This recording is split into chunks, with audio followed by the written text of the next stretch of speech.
Computer science videos here today to show you guys in tutorial 49 how to tag a video the correct way on Instagram using your iPhone. Without further ado, let us start the video. So in this tutorial, you need to have access to the iPhone itself, the Instagram application, and now we can go all the way to the iPhone, navigate to the Instagram application, click on Instagram, make sure you're signed into the account, go to your profile, go to the upload button, and now go to a video you wish to upload. We see one on screen. Click on next. Click on next again. Before writing the caption, go to your iPhone homepage, go to the notes application,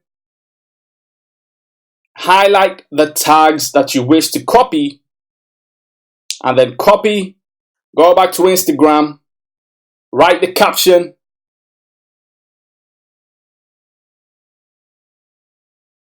my MacBook Pro / computer science videos.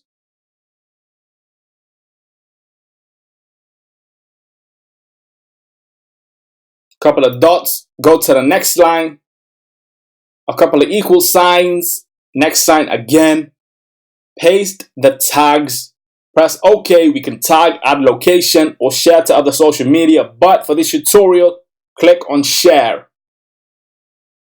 Let the video post to Instagram. And here we see the video on screen. Go to your profile, the video on screen, go to more. We see the tags. Go back to your profile, go back to your iPhone homepage. That's it for this video. I'll see you guys in my next tutorial. Thanks for now.